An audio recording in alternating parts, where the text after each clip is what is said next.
They say no one who spends a night in the old lighthouse ever leaves. I thought it was just a story. I was wrong. I arrived at the lighthouse at dusk. The wind screamed across jagged cliffs, and waves pounded the rocks below. It stood alone, towering, abandoned, yet somehow alive. Locals whispered about the previous keeper, who vanished decades ago without a trace. Some said he went mad. Others said something else took him. The door creaked as I pushed it open. Inside, the air felt heavy. Each step echoed in the silence, as if something watched me. I couldn't shake the feeling that I was not alone. Something was there, lurking, waiting, watching. The air smelled of salt and decay. I explored the lighthouse floor by floor. Rusted railings, peeling paint, old logs scattered across the room. The spiral staircase groaned under every step. In the keeper's old office, I found a journal. Entries spoke of strange... I laughed nervously, thinking it was old superstition, until I heard it. A faint tapping from the top of the tower. I climbed the stairs. The tapping became scratching. It echoed, yet there was no one there. The wind outside howled like a chorus of voices. I reached the top. Empty.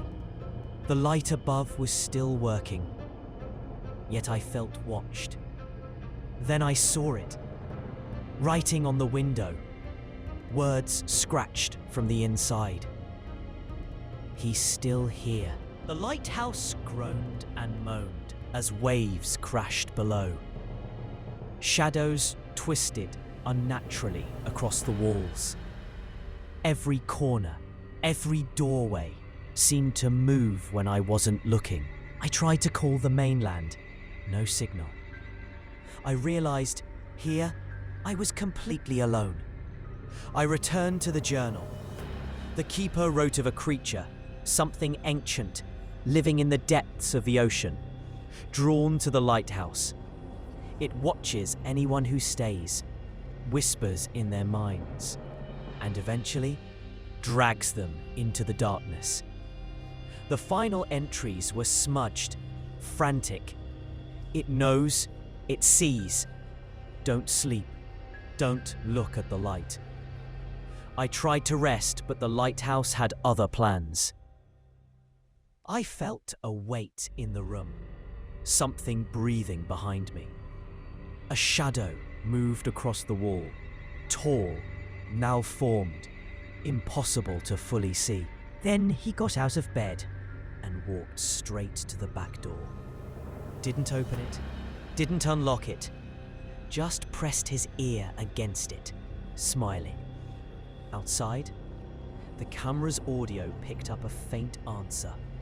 The exact same voice Evan used during the search. I'm here. I'm here. I'm here. But this time, the voice was outside the house, calling to him. Before sunrise, Evan was gone. Door still locked. Windows still closed. No footprints. No signs of escape. No signs of escape. Signs of escape. No signs of escape. No signs of escape. Gape.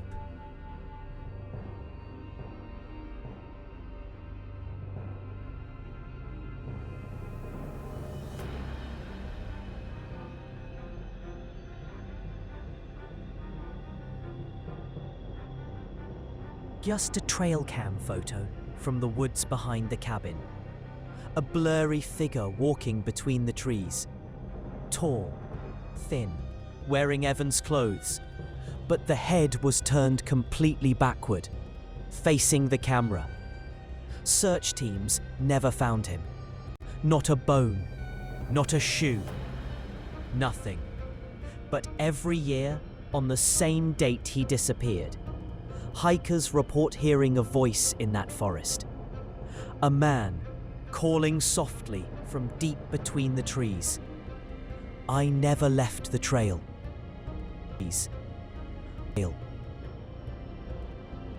Ill.